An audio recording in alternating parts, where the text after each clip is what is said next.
안녕하십니까. 자, 그럼 이제 그 1주차 강의에 이어서 이제 두 번째 강의가 이제 시작이 되는데, 여러분 98페이지에 오시면 이제 행정법 관계의 내용이 나와요. 행정법 관계의 내용.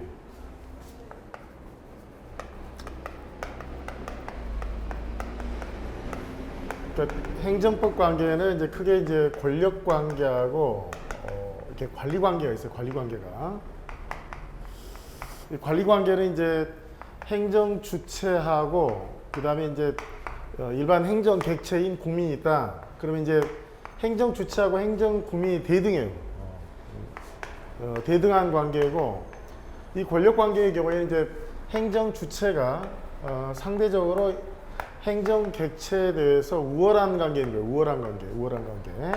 어쨌든 간에 뭐 우월한 관계가 됐건 뭐 대등한 관계가 됐건 서로 권리 의무 관계. 뭐 행정 주체가 권리자고 뭐 행정 객체가 의무자. 거꾸로 행정 객체가 권리자, 행정 주체가 의무자인 경우가 있어요. 그래서 통상 이제 뭐 국가가 국민들한테 일정한 행위를 요구할 수 있는 권한이 있다 그러면 이때 이제 국가적 공권이 되는 거고, 통상적으로 중요한 건 이제 여러분 각자가 국가 또는 기타 행정 주체한테 일정한 행위를 요구할 수 있는 법적인 권한, 법적인 힘이 있으면 이걸 이제 권리라고 해요. 권리. 권리인데 일반 사건하고 달리 이제 이렇게 공권이라는 표현을 씁니다. 공권. 그것도 이제 개인적 공권, 개인적 공권. 그래서 결과적으로 행정법 관계는 이게 이제 공권과 공의무 관계로 나눠볼 수가 있는데, 그 양가로 1번의 행정 주체 권리 중에서 국가적 공권이, 국가가 여러분들한테 원하는 거 있는데 그건 여러분이 이제 가볍게 읽어보시면 되는 거예요. 가볍게. 중요한 건 양가로 2번에 사인의 권리에 해당되는 개인적 공권이 중요한 겁니다. 개인적 공권이. 개인이 자기 자신의 이익을 위해서 법이 보호하고 있는 일정한 이익을 향수하기 위해서 국가 등의 행정 주체에게 일정한 얘기를 요구할 수 있는 법적인 힘을 우리가 이제 개인적 공권이라고, 개인적 공권. 그래서 이 공권은 일반 사건하고 달리 이전이나 포기가 자유롭지 못해요. 그리고 일신 전속적 성격이 강합니다. 반면에 이게 이제 공권이다 보니까 일반 사법상의 보호를 받는 게 아니라 그 행정법상의 특별한 보호를 받아요. 특별한. 그래서 보호의 경우에 특수성이 인정이 된다. 그래서 여러분 나중에 행정쟁송하고 이제 손해전보제도를 보게 되면 어떤 차이점이 있게 되는지 알게 돼요. 그리고 이제 이 공권이라는 말하고 항상 비교할 게 이제 반사적 이익이란 말하고 이제 비교가 되는데, 아까 이 공권은 이제 요구할 수 있는 힘이 있어요. 요구할 수 있는. 근데 이제 이 반사적 이익은 주면 받지만 본인 스스로 요구할 수가 없어요. 그래서 이게 이제 소송법적으로 보면 공권이면 원고적 객이 있어요. 원고적 객. 소장에다가 이 사람이 만약에 원고라고 쓰면은 법원이 판단해 주지만 반사적 이익을 누리고 있다고 해서 원고적 격이 인정되는 건 아닙니다. 그래서 구별 기준은 관련 법에서 오로지 공익만 보호하고 있느냐, 아니면 공익 말고 개개 국민 각자에 대해서 법률이 일정한 개인적 이익을 보호하고 있는 것인지 여부에 의해서 결정이 돼요. 그래서 이 공권의 성립 요건, 나중에 합니다. 공권의 성립 요건은 일단 행정청한테 의무가 주어져야 돼요. 의무가. 행정청에 의무가 주어지려면 그 법규가 여러분 강행법규라 해야 돼요. 강행법규. 그리고 이제 또 하나 중요한 게 이제 사익보호성이에요. 사익. 공익뿐만 아니라 법에서 국민 각자의 개인적 이익을 보호하려는 것들이 있단 말이에요. 근데 법이 그걸 보호하고 있는데 일정한 행정처분이 그 개인의 법이 보호하고 있는 사적인 이익을 해치게 되면 그 침해받은 사익을 구제받기 위해서 당연히 소송을 제기할 수 있어요. 통상 공권이면 원고적 격이 인정이 됩니다.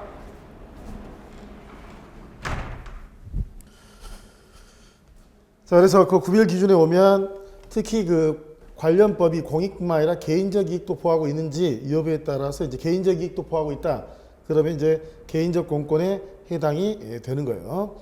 그 구별 실행에서 제일 중요한 게 이제 원고적 격의 인정 유무, 인정 문제와 관련해서 차이점이 발생을 한다. 그리고 또 하나 이제 이게 절대적인 게 아니라 과거에는 이게 이제 단순히 반사적 이익에 지나지 않는다고 했던 것들이 시대가 바뀌면서 이게 공권이다. 그러니까 원고적 격이 인정된다는 취지의 그 변화가 있어요. 변화가. 그래서 오늘날 있어서는 이 공권이 확대되고 있다. 공권이. 그리고 이제 오른쪽 99페이지 보시면 아까 공권의 성립 요건이 있죠. 공권에. 그러니까 이 강행규범성하고 이제 사익보호성 이야기가 나오는데, 특히 이제 그 성립 요건에 보면 첫 번째 의무가 존재해요. 의무가. 두 번째가 이제 사익보호성이. 다만 3번은 오늘날에 있어서는 이제 여러분 열기주의가 아니라 개괄주의이기 때문에 별도로 그 강제 실현력의 존재 이건 요건이 아니에요. 요건. 그러니까 3번은 크게 신경 쓰지 마시고 이제 2번이 중요한데 요때 이제 사익보호성이라는 건 이제 법이 보호하는데 이 법에는 여러 가지 법이 있거든요. 그래서 당해당 근거법에서 도출되면 좋지만 당해 근거법률에서 도출되지 않으면 이제 관련법도 고려합니다. 그래서 근거법률하고 또 관련 법률에서 도출이 안 되면 심지어 헌법상 기본권 있죠. 헌법상 기본권까지 끌어내요. 그래서 근거법률, 관련법률 물론 이제 헌법 자체에서 끌어내지 않은 기본권들도 있지만 뭐 자유권적 기본권처럼 헌법 전문 자체에서 어떤 사익이 도출되는 경우도 있어요. 그래서 이렇게 근거법률뿐만 아니라 이렇게 헌법상의 기본권까지도 확대한다는 것도 일종의 공권의 확대화 경향의 흐름. 그래서 이번에 그 사익보호성의 판단 기준 보면 여러분 1번에 그 당해 법률이 보이고 2번에 이제 관련 법률이 보일 거고 3번에 이제 그 기본권 규정이에요. 기본권 규정이. 그래서 오늘날 이제 헌법재판소 판례나 대법원은 그 당해 법률이나 이제 관련 법률뿐만 아니라 기본권까지도 이제 고려를 하고 있다. 그리고 4번에 보면 이제 이러한 원고 적격들이 이제 확대되고 있어요.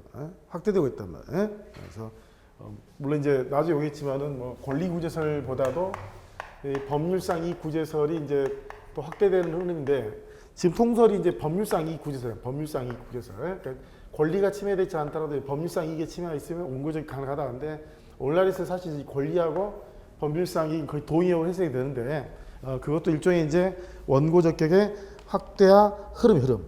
나중에 소송 가면 이제 그 제3자의 행정이 있어. 법효적 행정행위로서 제3자의 행정이라는 게 있단 말이에요. 그러니까 행정청에 어떠한 처분이 일방 당사자 갑한테는 이익이 되는 게 타방 당사자 을한테는 이렇게 불이익이 됐을 때 이걸 통상 복효적 행정이 제3자 행정행위라고 하는데 이때 처분의 상대방 말고 요 제3자 있죠. 제3자도 법률상 이해관계가 있다. 그래서 원고 적격이 인정될 수가 있다. 거기 보면 동그라미 1번에 이제 서로 과거에는 허가, 특허가 아니라 허가의 경우에는 통상적으로 반사적 이익에 지나지 않는다고 봤지만 허가의 경우에도 관련법규를 해석을 통해서 공권의 성립 요건을 갖추게 되면 허가의 경우에도 예외적으로 원고 적격이 인정될 수 있다. 이런 취지의 판례들이 나타나고 있고요. 또 보통 공물의 일반 사용의 경우에는 반사적 이익에 지나지 않는다고 했다가 요즘에는 공물의 사용의 경우에도 그 공물이 사람의 개별적 구체적인 이익과 관련됐을 때는 공물의 사용의 경우에도 원고 적격이 인정될 수가 있다. 이런 취지의 판시들이 나타나고 있고요. 제3자 행정의 경우에서 처분의 상대방 말고 제3자도 이해관계가 있을 수 있다라는 판례들이 나오고 있어요. 그래서 여러분 특히 이제 제3자 행정에 관련해 가지고 여러분 이제 경업자 소송이 있어요. 경업자 소송이 있고 이제 경원자 소송이 있고 그다음에 이제 주민소송, 인근 주민소송이. 그래서 어떨 때는 원고적격이 인정이 되고 어떨 때는 원고적격이 인정되지 않은 경우들이 있는데 경업자 소송은 좋고 기존업자하고 신규업자 간의 문제인데 특히 이게 이제 허가업이냐 기존 영업이 허가업이냐 아니면 특허업이냐와 많이 맥락을 연결 갖고 있어요. 그리고 경원자는 일방에 대한 허가가 타방에 대한 불허가로 규정이 되니까 통상적으로 이건 당연히 이제 원고적격이 인정되는 경우가 많고 통상 이제 여기에는 이제 환경영향평가 대상지역 안의 주민들하고 환경영향평가 대상지역 밖의 주민을 나눠서 환경영향평가 대상지역 안에 있는 사람들은 보통 실질적으로 권리 침해가 사실상 추정이 된다고 해서 본인이 입증할 필요 없이 당연히 보통 원고적격이 인정이 돼요. 그래서 여러 가지 그 사안들이 있거든요. 여러 가지 사안들이 있으니까 지금 우리가 입문자 과정이란 말이에요. 입문자. 4주에 걸쳐서 하는데 다 해서 12시간에 걸쳐가지고 교재가 여러분 한 80여 페이지도 안 돼요. 그래서 아웃라인만 작은 거니까 제가 지난 시간에 했지만 너무 많은 것들을 얻으려고 하지만 큰 맥락을 일단 잡아라는 거예요. 나 디테일한 거는 다음 달부터 본 강의를 진행해서 할 테니까 큰 맥락을 여러분이 좀 이해를 해주시기 바랍니다. 그리고 이제 또 한 가지가 뭐냐면 이제 여러분 이제 우리가 기속행위하고 재량이라는 게 있어요. 기속행위하고 이제 재량이라는 게 나중에 이제 행정행위편을 배워요. 우리가 행정행위편에 가면 행정행위의 내용에 따라서 하명, 허가, 면제, 특허, 인가, 대리 이런 행정행위도 쭉 나와요. 뭐 이건 의무를 부과하는 거고, 이건 이제 일반적 상대적 금지를 풀어주는 거. 그리고 이제 특권은 뭐 새로운 권한을 주는 거고, 인간의 기본 행위가 효력을 발생할 수 있도록 보충적으로 효력을 완성시켜주는 행위들인데, 요 각각에 따라서 이제 그 기속행위하고 재량행위하고 서로 이렇게 맞물려 있긴데, 특히 이제 여러분이 그 허가하고 특허가 중요하다. 허가하고 특허하고. 근데 허가는 원칙적으로는 이 기속행위야. 근데 허가도 예외적으로 재량행위일 수 있고, 특허는 이제 재량행위. 근데 이제 허가는 기속행위고 특허는 재량행위 이렇게 하면 안 되고요. 요 기속행위와 재량행위를 구별하는 건 나중에 보겠죠. 종합성에서 그 법문헌도 기준으로 삼고 당행이 갖고 있는 성질이나 그 행위의 분야나 이런 것들을 종합적으로 판단해서 이게 기속행위인지 재량행위인지 판단하는데, 요 기속행위와 재량행위를 결정하는 거는 입법자가 결정해요. 입법자가. 그 법문헌을 이르적이고 명확하게 규정을 하면 행정처한테 선택의 여지가 없으니까 기속행위가 되는 거예요. 반면에 법 규정 자체가 뭐 불확정 개념이라든지 일종의 선택의 여지를 주는 그런 개념을 쓰게 되면 행정처이 그 범주 안에서는 이제 재량을 행사할 수 있단 말이에요. 그래서 기속행위는 법이 규정하는 행위를 반드시 해야 되니까 이게 의무가 인정이 돼요. 의무가. 저기 여러분 공권의 성유권에서 의무가 인정이 돼야 여러분 국민들한테 권리가 인정이 되거든요. 근데 이 재량의 경우에 행정처한테 통상적으로는 의무가 인정되지 않으니까 기속행위하고 달리 재량행위는 공권이 아니다. 좀 원고적 개혁이 없다라고 과거에 얘기를 했었어요. 그렇지만 성격 자체가 기속행위의 경우에는 법에 규정하고 있는 특정 행위를 해야 할 의무가 있고, 당연히 국민들 입장에서 그 특정 행위를 해달라고 요구할 수 있는 권리가 인정되지만, 여기는 그런 특정 행위 청구는 아니지만 적어도 이 재량이라는 게 자의가 아니고, 재량에도 기본적으로 합리적인 재량권 행사에 대한 한계가 있어요. 그러니까 한계를 넘지 않고 합리적인 재량권 행사할 의무를 지고 있기 때문에 국민들 입장에서는 그 합리적인 재량권 행사해달라, 다시 말하면 하자 없는 재량권 행사해달라고 요구할 수 있는 권리가 있다라는 거예요. 그게 바로 무하자 재량 행사 청구예요. 무하자 재량 행사 청구. 그러니까 특정행위 청구는 아니지만 하자 없는 재량 행사 청구를 요구할 수 있단 말이에요. 그런데 행정청이 합리적인 재량권 행사하지 않았다. 그리고 이제 그에 대한 응답을 해주지 않았다. 그럼 국민들 입장에서는 그 무하자 재량 행사 청구를 취해받았으니까 그걸 근거로 해서 소송을 제기할 수 있다라는, 이게 이제 획기적인 변화죠, 변화. 그래서 공권의 확대와 관련해서 마지막으로 재량 영역에도 기존과 달리 공권이 인정되더라. 물론 이제 나중에 무하자 재량 행사 청구권이 재량이 0으로 수축될 때요. 재량이 0으로 수축되는 거예요. 그러니까 지금 본인 스스로는 그 위험에서 벗어날 수 없고, 그 위험은 생명, 신체에 대한 중대한 위험이 있고, 행정청이 개입을 하게 되면 그 위험에 벗어날 수 있는 상황. 통해 이게 재량이 0으로 수축되는데, 이때 재량이 0으로 수축되면 무하자 재량 행사 청구권이 여러분 행정 개입 청구로 바꿔요. 행정 개입 청구.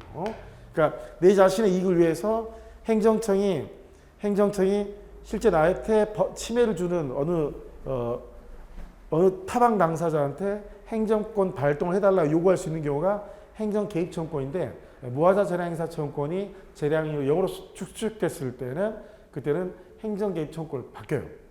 무하자 재량 행사 청구는 일정행위 청구권이고 행정 개입 청구는 특정행위 청구예요. 그래서 무하자 행사 청구는 형식적 절차적 권리인 반면에 행정 개입 청구는 실체적 권리다, 이런 표현을 씁니다. 99페이지에 보시면 재량행위 상대방이나 이해관계인이 행정청에 대해서 재량행위를 하자 없이 행사해 줄 걸 요구할 수 있는 권리, 이걸 이제 무하자 재량행사 청구권이라. 그러나 무하자 재량행사 청구권도 형식적 권리지만 소극적 권리가 아니에요. 왜냐하면 일정한 하자 없는 재량 행위를 해달라고 요구할 수 있는 권리이기 때문에 그 성격은 이제 적극적 권리다. 다만 특정 행위를 요구할 수 있는 게 아니라 하자 없는 재량권 행사해서 나에게 응답을 해달라는 거기 때문에 형식적 권리에 지나지 않는다. 그리고 이제 무하자 재량 행사 청구권을 침해받으면 여러분 소송을 제기할 수 있어요. 소송을. 근데 이제 그래서 승소합니다. 승소를 하는데 왜 여러분이 문제가 되냐면 여러분들한테 응답을 안 해서 그래요. 응답을. 그럼 이제 판결 끝난 다음에 하자 없는 재량권을 생각해서 응답을 해줘요. 응답을 해주면 이 응답 자체가 꼭 여러분이 원하는 응답이 아니더라도 소개의 목적은 달성될 수 있는 거예요. 그러니까 이 무하자 재량 행사 청구권을 근거로 해서 소송을 제기해서 여러분이 이겼다 하더라도 실질적으로 여러분이 원하는 바가 달성되지 않으니까 일부 걔네들은 뭐 이런 것까지 원고적격을 인정할 필요가 있겠냐 해서 무하자 재량 행사 청구권의 독자성을 부정하는 견해도 있어요. 그러나 다수하고 판례 입장은 기본적으로 무하자 재량 행사 청구권의 독자성, 즉 원고적격을 인정하는 입장이고, 그에 대한 리딩 케이스가 검사 임용 거부 처분 취소에 관한 판례입니다. 판례. 그리고 나중에 이제 본 강의 시간에 좀 설명하기로 하고요. 그리고 이제 넘어오면 이제 우리가 보통 그 재량권, 나중에 재량권에도 이제 한계가 있는데, 재량권의 일탈이라는 게 있고 재량권의 남용이라는 게 있고 재량권의 불행사라는 게 불행사. 요 세 가지가 있으면 다 재량권 입법. 입법하니까 당연히 소송을 제기할 수 있어요. 소송이. 이건 외적 관계를 넘은 거고 남용은 내적 관계를 넘는 거예요. 이거는 이제 재량권을 행사하라고 했는데 행사하지 않아서 불합리한 결과가 초래했을 때 되는 거예요. 그래서 재량하자 유형에는 일탈, 유월하고 남용하고 불행사, 혜태가 있다. 그리고 이제 재량권의 0으로 수축될 때에는 그때는 일정행위 청권이 무하자 재량행사 청권이 특정행위 청권인 행정개입 청권으로 바뀌더라. 그리고 행정개입 청권을 이제 광의로 이해할 때는 마치 여러분 주민센터에 가서 여러분 그 주민등록 등본 같은 거를 떼달라고 요구하는 거, 자기한테 하는 것까지도 포함이 되지만 통상적으로는 그걸 빼고 여러분 자신의 유익을 위해서 여러분한테 행정개입을 해달라는 게 아니라 여러분을 괴롭히고 있는 타방 당사자한테 행정개입을 해달라고 요구하는 거, 즉 협의로 행정개입 청구를 이해해요. 그래서 협의에 보시면 사인이 자신의 이익을 위해서 행정청에 대해서 제3자에게 행정권을 발동해 줄 것을 요구할 수 있는 거예요. 예를 들면 공해물질 배출 사업자에 대해서 환경청이 그 공해물질 배출에 관한 규제권에 발동을 해달라고 타방 당사자가 요구하는 거, 이런 것들을 우리가 통상 행정 개입 청구로 들어볼 수가 있는 거예요. 그래서 간단히 이제 이 공권하고 이 반사적 이와 관련된 어떤 쟁점들이 있는지, 또 이 종전에는 반사적으로 봤던 것들이 공권으로 확대되는 모습들이 여러 군데 나타나는데 이런 부분들을 이제 전체적으로 좀 이해를 해 주시라는 겁니다. 그리고 이제 우리가 이제 여러분이 민법 총칙에서도 이제 배우겠지만 통상 이 법률행위라는 게 하나의 수단이죠, 수단. 그러니까 이 법률행위의 이제 가장 대표적인 게 여러분 계약 아닙니까, 계약? 여러분 이제 만약에 계약이 없다면 하루 동안에 여러분 살 수가 없어, 살 수가. 여러분이 뭐 집에서 꽁꽁 숨어 있으면 계약 안 하는 거 같죠? 여러분 집에 있으면 인터넷 사용하지 않습니까? TV 보지 않아요, TV? 다 여러분 그 요금 내고 다 계약한 게 있어요, 없어요? 있어요. 하루도 여러분들이 법률행위를 하지 않고서는 살아갈 수가 없어요, 살아갈 수가. 그런데 이제 이 보통 우리가 쉽게 얘기하면 매매, 임대차 이런 거 다 법률행위예요, 법률행위. 일반적으로 사적 재산에 해당되는 거, 사적 권리. 사적 권리는 여러분 이제 이게 양도도 돼요. 양도도 되고, 즉 다시 말해 이전도 되고, 또 부모님이 돌아가시면 그 재산을 상속을 받잖아요, 상속을. 근데 이제 이건 사건이고, 이 공권은 아까 좀 사건하고 다른 특성이 있다면 이전 포기가 자유롭지 않아요. 이전 포기가. 또 본인만이 행사해야 되는 경우가 많이 있단 말이에요. 그래서 사건은 이전 승계가 자유로운데 그럼 공권은 이전 승계가 될 거냐, 이런 논의들이 있어요. 그래서 행정 주체 권리 의무비 지혜 이전 승계가 가능하냐. 보통 이제 법에는 그 행정 조직 법정주의에 따라서 그 각각의 그 행정의 권한 질서가 이게 규정이 되어 있어요. 그러니까 법률에서 권한을 배정해 놓은 것에 대해서 변경이 있으려면 반드시 그게 법률상의 규정이 필요한 거예요. 그다음에 여러분 여기 나온 것처럼 지방자치단체가 패치 분합될 수도 있단 말이에요. 여기 청주시하고 여러분 그 청주 옆에 어디죠? 청주 옆에 갑자기 생각이 안 나네. 그 옆에 인근 군하고 이렇게 통합하잖아, 통합. 뭐 주민투표를 해서 반대할 수도 있지만 지방자치단체가 패치 분합돼서 예를 들어 하남시하고 경기도 성남시하고 서로 한때 통합하자 이런 이야기 있잖아요, 통합. 그러니까 이때 행정주체 통합이 되면 사라지는 지방자치단체가 있을 거고 남는 지방자치단체 있잖아요, 그죠? 그러면은 남는 지방자치단체가 기존에 사라지는 지방자치단체 모든 권리임을 승계한다고 승계. 그래서 행정주체끼리도 이렇게 예를 들어 지방자치단체 패치 분합이 있거나 그러면은 그 존속하는 그 자치단체 기존의 자치단체의 사무와 재산이 승계될 수도 있고, 또 특수법인의 경우에도 만약에 주택공사하고 그다음 토지공사가 합병을 한다 그러면 여러분 이제 토지공사는 토지주택공사로 합병이 되잖아요. 그러면 모든 재산이 이제 남아있는 그 공법상 법인에게 승계가 된다. 그러니까 이렇게 행정주체끼리도 이렇게 권한이나 어떤 의무가 승계되기도 하고 지위의 이전이 인정될 수도 있다는 겁니다.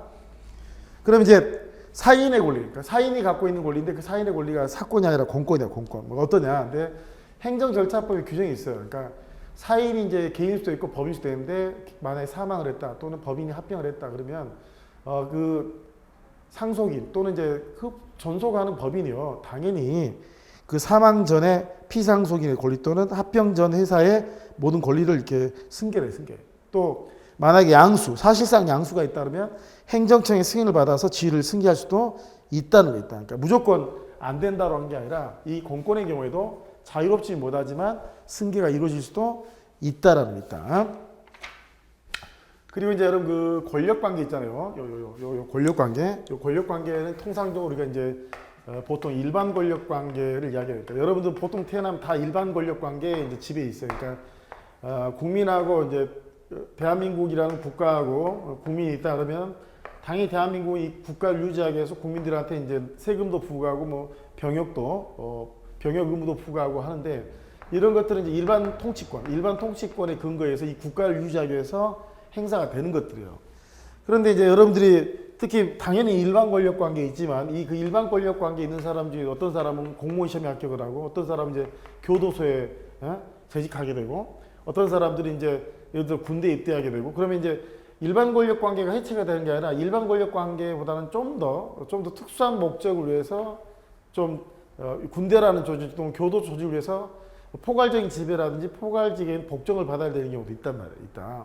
그래서 과거에는 이제 이런 부분들은 이제 보통 일반 권력 관계라는 거는 이 국민들의 권리 의무에 영향을 미치려면 국회가 제정한 법률 또는 이 법률로부터 위임을 받은 법규 명령의 근거를 두고 해야 되고 만약에 이게 위법하게 되면 여러분들이 사법심사를 통해서 구제받을 수 있는 길이 열려 있는데 과거의 전통적 특별권력관계의 경우에는 특별권력관계의 경우에는 이런 법치주의가 침투를 못해서 법적 근거 없이도 기본권을 제한할 수 있고 이에 대해서 기본권을 제한받는다 하더라도 법원에 하소연할 수 없다라고 이해하던 시절이 있었어요. 시절이. 근데 오늘날에서는 이러한 전통적 특별권력관계로는 다 극복이 돼서 교도소 재소자가 됐건 공무원이 됐든 간에 또 군 입대자가 됐든 간에 자기 자신의 기본권의 침해가 일어나면 법적 근거 없이 기본권을 침해할 수 없을 뿐더러 침해가 일어나면 사법부에다 하소연할 수가 있다라는 거예요. 그래서 그 101페이지에 그 특별권력관계라는 게 있는데 이 특별한 행정 목적 있죠. 특별한 행정 목적에 의해서 성립이 되고 또 일정한 사유에 의해서 없어져요. 그래서 특히 그 특정 신분자에 대해서는 일반적인 지배권이 아니라 포괄적인 지배권이 부여되고 이에 대해서 복종할 지위가 언제인데 여기 연역적으로는 19세기 기반의 독일의 입헌 군주정에서 이루어진 건데 오늘날에서는 1972년 독일의 연방헌법재판소의 수용자 판결을 계기로 해서 과거의 전통적 특별권력관계 이론은 다 법치주의 예외로 인정했던 건 다 깨져버리고 다만 그 과도기적으로 이제 울레나 바우프와 같은 그 수정설이죠. 제한적 긍정설의 흐름이 있어, 흐름이. 보통 그 유형에 보면 공무원 근무관계라든지 국공립병원 입원관계라든지 또는 공법상 특별감독관계라든지 공법상 사당관계를 보통 특별권력관계라고 들어. 그래서 제일 중요한 게 제일 마지막에 기본권하고 사법심사의 관계인데 오늘날에 있어서는 이런 경우에도 반드시 법률의 근거가 필요하다. 그리고 처분에 해당한다면 당연히 사법심사가 가능하다. 혹시 그러면 특별권력관계라는 말을 쓰냐? 판례가 뭐 동장이나 구청장 등과의 관계에서 특별권력관계라는 표현을 써요. 근데 이때 특별권력관계라는 거는 이제 법치주의 예의라고 이해를 하는 게 아니라 당연히 법치주의가 적용된다는 의미를 이해를 한 거예요. 해당 구에서 자세히 보기를 하고 그 다음에 102페이지 보시면 우리가 공사법이 구별되어 있는데 사법관계는 원래 민법에서 배우는 거고 우리 보통 공법관계를 배운다. 공법관계를. 근데 이제 사법관계에 대해서는 민법 규정과 같은 사법 규정이 적용되는 거고 그다음 공법관계는 이제 흩어져 있는 행정법 관계, 공법 규정이 적용되는 거예요. 그러니까 원래 법세계는 나눠져 있는데 이 공법 관계는 의외로 워낙 복잡하고 다양하다 보니까 흠결이 많아요. 그랬을 때 이 사법 규정을 공법 관계에다 끌었으면 공사법 이혼론 체계가 깨지거든요.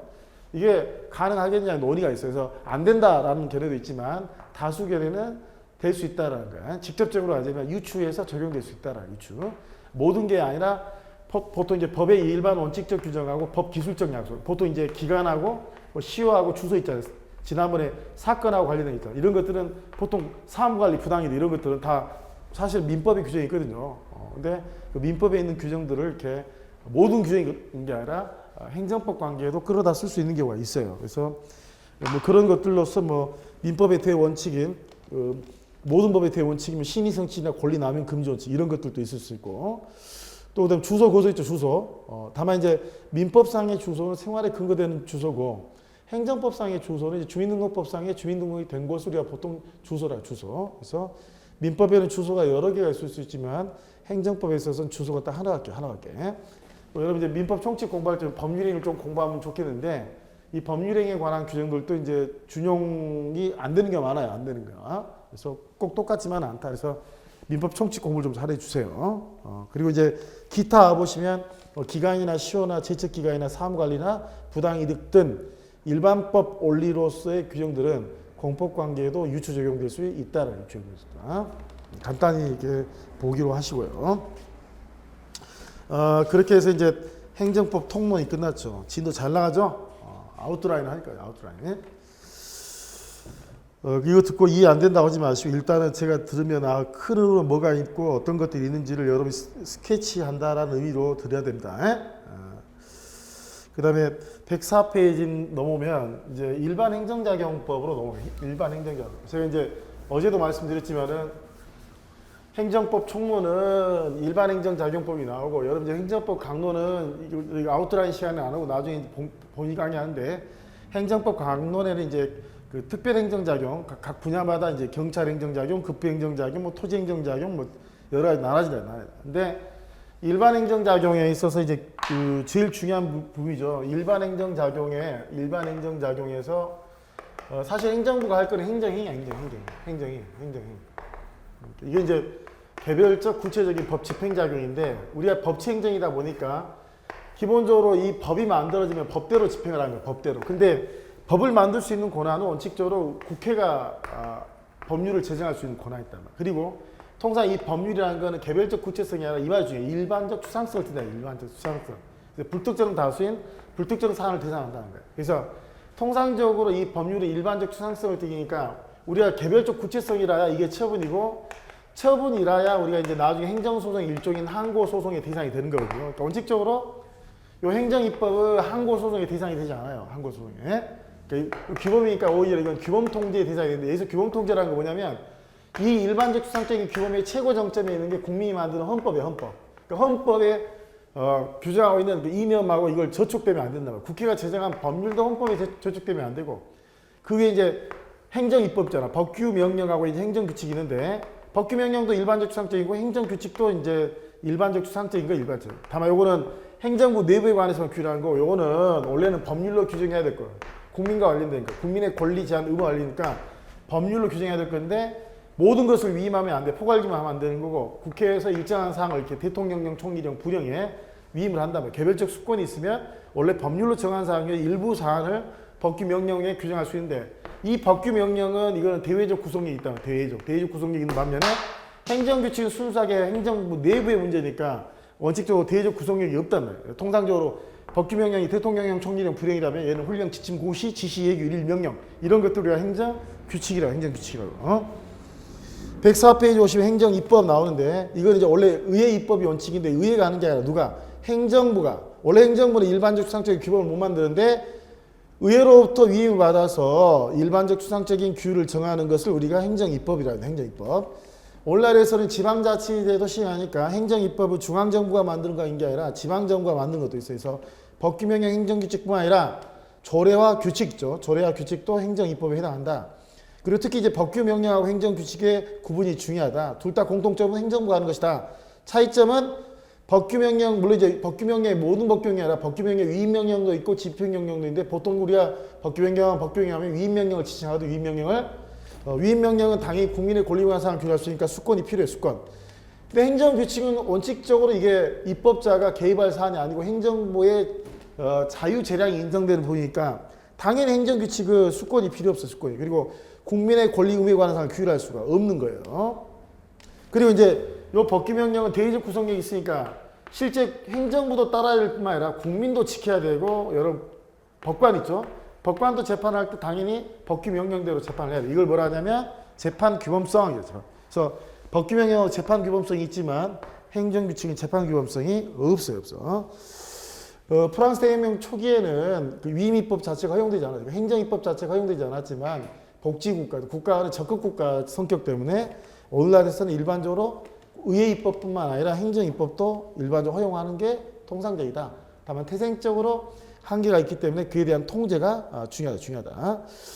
그래서 법규명령의 법적 성격이 나오는데 기본적으로 법규란 말 자체가 국민의 권리하고 의무하고 관련되어 있는 것이고 제일 중요한 건 이 법규명령을 어겼다. 이 법규명령을 위반했다. 그럼 그러한 처분은 위법한 처분이에요. 위법한 처분. 대통령령 총리령 불이행이 있는데 그걸 어겼다. 그걸 따르지 않았다. 그러면 그 처분이 위법. 물론 이제 이 법규명령 자체가 헌법에 위반됐을 때는 여러분들이 이 법규명령에 근거해서 이루어진 처분에 대해서 일단 항고소송을 제기하면서 그러면서 이제 법률의 경우에는 헌법재판소에 그다음에 명령에 대해서는 대법원에다가 그 위헌 여부를 판단해달라고 요청할 수가 있어요. 그게 바로 뭐냐면 규범통제수단, 규범통제수단. 실질적으로 이 법규명령 의회가 하는 거니까 실질적으로는 이건 입법작용이에요. 입법작용. 다만 형식적으로 하면 행정부가 하니까 형식적으로 하면 이제 행정작용이 되는 거죠.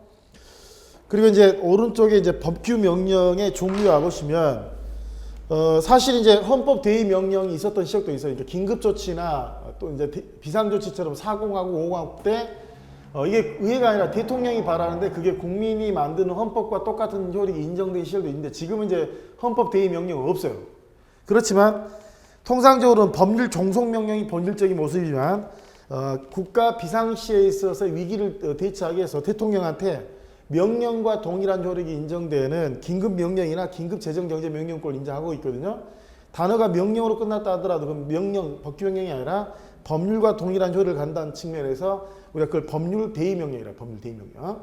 통상적으로는 법률 종속명령이 일반적인 모습인데 그 법률 종속명령에는 여러분 위임명령하고 뭐가 있어요? 집행명령이 있다. 집행명령이. 위임명령은 수권이 필요한 거고 집행명령은 수권이 필요 없는 것이. 위임명령 그러니까 위임을 받았으니까 국민의 법규사항을 정할 수 있는 반면에 집행명령은 상위법령의 시행에 관한 세부적 절차만을 규정한 거니까 국민의 권리 의무에 관한 법규사항을 정할 수는 없는 거예요. 없는 거. 그리고 이제 헌법적 근거 조문이 이제 그 대통령령은 75조, 총리령, 부령은 이제 95조에 규정이 돼 있어요. 그래서 권한의 소재를 규정해서 헌법상 인정되는 법규명령으로는 이제 대통령의 긴급명령, 긴급재정경제명령, 그 다음에 대통령령, 총리령, 부령이 있고요. 그 다음에 헌법기관으로서 중앙선거관리위원회 규칙재정권, 대법원 규칙재정권, 그 다음에 국회 규칙재정권, 그 다음에 이제 국제법규로서 이제 조약이 있죠. 조약에 관한 규정이 있어요. 그리고 이제 헌법이 아니라 이제 감사헌법, 법률에 이제 감사원 규칙재정권인데 통상 감사원 규칙은 직접 헌법에는 규정이 없지만 감사원 규칙에 대해서도 다수 결에는 행정규칙이 아니라 법규명령으로 이해를 합니다. 그 법규명령에 근거하여 해서 긴급명령, 긴급재정경제명령은 헌법에서 직접적으로 그 요건이 명시가 되어 있는 것이고 위임명령은 당연히 포괄임이 안 되니까 그 구체적인 범위를 정해서 숙권한 그 상위법령에 근거를 해야 되는 것이고 집행명령은 이제 숙권이 필요 없는 거. 그리고 이제 여러분 106페이지에 와보시면 이제 그 법규명령의 이제 한계가 나와요. 법규명령 한계. 그래서 특히 이제 집행명령보다는 위임명령의 한계가 중요해요. 위임명령. 그러니까 위임명령이라는 건 당연히 이제 상위 법령이 상위 법률하고 상위 법규명령에서 이제 구체적으로 범위 정하는 구체적으로. 그래서 뭐가 안 된다? 모든 걸 위임하는 포괄 위임이 안 된다. 포괄 위임이 금지된다. 그 말은 개별적 구체적 위임이 있어야 된다. 그래서 위임받은 사항이어야 되고 상위 법령의 취지에 어긋나는 걸 하위 법령에서 만들면 되지 않는다. 이런 의견. 다만 이제 예외적으로 포괄 위임이 가능한 것들 중에 여러분 조례하고 이제 정관이 있어요. 정관. 이건 이제 자치적인 사안이고. 다만 조례와 정관의 경우에도 이게 국민의 권리 의무와 관련된 사안일 때는 그때는 개별적 구체적 위임을 요합니다. 요해. 그래서 중요한 말이 106페이지에 포괄 위임 금지란 말이 아주 중요해요. 포괄 위임 금지. 그래서 첫 번째 법률 또는 법규명령에서 구체적으로 범위에서 정해야 되지 포괄적으로 위임하면 안 된다. 그리고 이제 이게 포괄 위임인지 아닌지를 판단하는 기준은 특정 법령만 가지고 판단하는 게 아니라 여러 가지 관련 법률을 고려해서 누구라도 그 내용 자체를 예측할 수 있다면 그때는 이제 포괄 위임 금지의 원칙에 반하지 않는다고 하더라고요. 조례의 경우에는 개별적 수가 아니라 포괄 위임도 가능하다. 또 헌법에서 이러이러한 사항 반드시 법률로 정하라 해서 국회가 직접 정하라고 하는 경우에도 그때도 세부적인 사안들은 법규명령에 위임을 할 수 있어요. 그래서 국회 전속적 입법사항이라 하더라도 전적으로 위임이 배제되는 것은 아니다. 또 형벌조항과 같이 국민의 기본권이 가장 강력한 경우에는 그 위임의 정도에 있어서의 그 규약이 상당히 심하지만 이 처벌 규정의 경우에도 원칙적으로 재형법정주에 따라서 법률로 정한 건 맞지만 그 구체적인 그 형벌의 상한과 하위를 정하고 있을 때는 그 나머지 부분에 대해서는 위임을 할 수가 있다. 그리고 이제 재위임과 관련해서는 자 전면적 재임을 백지위임은 허용되잖아요. 백지위임은. 그래서 만약 위임을 받으면 어느 정도는 규정을 하고 그 다음 위임하는 것은 가능하다. 그 다음 집행명령에서는 제일 중요한 게 뭐냐면 이제 집행명령에다가 권리 의무에 관한 사항을 규율하면 안 된다는 거예요. 어차피 수권은 필요 없는 것이고. 그리고 이미 만들어진 이제 이 법규 명령은 원칙적으로는 이제 한시법이 아닌 한은 계속의 효력이 있지만 만약에 이 법과 저촉되는 새로운 법을 제정하거나 또는 다른 법령을 만들어서 기존의 법률 효력을 없애버릴 수도 있어. 그래서 동일한 형식의 법규 명령이나 상위의 법령에 의해서 폐지를 할 수도 있고 또 이제 한시법의 경우에는 그 유효기간이 도래하면 유효기간이 도래함으로써 할 수 있고 또 해제 조건이 성취된다든지 또는 근거 법령 있죠. 근거 법령. 특히 이제 그 위임 명령의 경우에는 근거가 필요한데 이 수권받은 법률은 없어지지 않지만 위임 명령, 상위 법령이 없어져 버리면 근거 법령이 없어지기 때문에 그 하위의 법규도 영향을 받는 거예요. 받는 거. 그래서 이와 관련해서 판례가 이제 원래는 그 국법에는 위임의 근거가 없어요. 위임의 근거가 없으니까 문제가 있었죠. 근데 나중에라도 이제 위임이 생기면 그때부터는 이제 유효한 것이 된다라고 된다고. 특히 이제 위임 명령이 아니라 집행 명령의 경우에는 원래부터 수권이 필요 없으니까 적어도 위임 명령이 있기만 하면 돼요. 그래서 위임 명령이 개정되는 것에 지나지 않을 때는 그때는 하위 법령은 효력을 유지하는 거예요. 다만 그때 위임 명령이 폐지돼 버렸다. 상위 법령이 폐지됐다. 그러면 집행 명령도 영향을 받아서 실효가 되는 거예요. 그리고 이제 이렇게 포괄 위임 금지 원칙을 읽어야 되지 않은데 그걸 일탈하게 되면 이제 한계를 넘어가니까 이에 대해서 통제가 필요한데 이때 이제 입법자가 이런 일이 발생하도록 막는 방법도 있고 행정부 스스로가 감독권을 통해서 막는 것도 있고 제일 중요한 건 이제 사법적 통제, 사법적. 이게 바로 뭐냐면 규범 통제, 규범 통제. 규범 통제는 이제 추상적 규범 통제도 있고 구체적 규범 통제도 있는데 우리나라는 추상적 규범 통제를 부인해요. 그러니까 구체적으로 항고 소송을 제기하고 나서 실제 법원의 사건을 전제시켜 놓고 나서 그 근거되는 법률을 헌법재판소나 대법원에다가 판단해달라 요구할 수 있는 것이지 직접적으로 일반적 추상적인 규범에 대해서 직접적으로 다이렉트로 헌법재판소나 대법원에 판단할 수 있는 추상적 규범 통제, 직접적 규범 통제 형식은 인정되지 않는다. 그래서 여기 아주 중요해, 아주. 추가적으로 여러분 이제 일반적으로 행정 입법은 이렇게 규범 통제의 대상이 되지 항고 소송의 대상은 아니란 말이에요. 근데 이렇게 일반적 추상적이어야 될 법규 명령이 예외적으로 이리적, 그러니까 별도의 집행이 없이도 직접적으로 국민의 권리 의무에 지장을 초래할 때는 우리가 그때 처분적 법규 명령이란 말을 쓰거든요. 처분적 법규 명령. 자, 처분적 법규 명령은 여러분 지금 처분이라고 생각하시면 돼요. 처분적 법규 명령은 그 일반적 추상적인 게 아니라 개별적 구체적이니까 그냥 그거는 그냥 처분이라고 생각하시고 처분적 법규 명령은 예외대로 항고 소송의 대상이 될 수도 있습니다. 그래서 법규 명령의 통제에 보면 의회의 통제가 있는데 의회의 통제는 여러분 직접적 통제가 있고 간접적 통제인데 우리나라에는 직접적 통제는 인정되고 있잖아요. 다만 이제 국회법 98조 2를 보고 뭐 직접적 통제가 인정되는 것이다라고 하는 게 있잖아요. 직접적 통제를 인정한 건 아니에요. 그러니까 의회 제출 절차가 규정돼 있지만 그 정도 선이지 선진국과 같은 직접적 통제는 인정되지는 않고 다만 이제 국정감사라든지 또는 뭐 탄핵소추라든지 해임건의라든지 그다음에 이제 질의를 통해서 통제할 수 있는 간접적 통제가 인정되고 있다라는 거죠. 그다음에 이제 감독권에 의해서 통제할 수 있고 그래서 국무회의나 법제치안 통제하고 그다음에 행정 절차적 통제도 행정적 통제에 해당되고 행정 소송이 아니라 행정 심판. 그 국무총리 행정심판위원회를 고쳐주세요. 중앙행정심판위원회로. 그다음에 법원의 통제인데 동그라미 구체적이란 말이 또 구체적. 추상적 규범 통제가 아니라 구체적 규범 통제를 통해 가지고 법원이 선결문제 심의 방식, 그 간접 심의 방식에 의해서 통제를 할 수가 있다. 다만 예외적으로 이 법규 명령이 별도의 집행에 의해서 직접적으로 국민의 권리에 영향을 미치는 처분적 법규 명령일 때는 그때는 예외적으로 항고 소송의 대상이 될 수도 있다. 그다음 법원 말고 헌법재판소의 경우에도 이게 공권력 행사로서 직접적으로 집행이 없이 국민의 권리에 영향을 끼칠 때는 그때는 헌법 소원의 대상이 될 수도 있다. 그리고 이제 특히 국민들에 대한 통제로서 이제 우리가 법규 명령을 제정하거나 개정 폐지할 때는 행정 입법 예고를 거쳐. 행정 입법 예고, 공청회 등에 그런 것도 있고.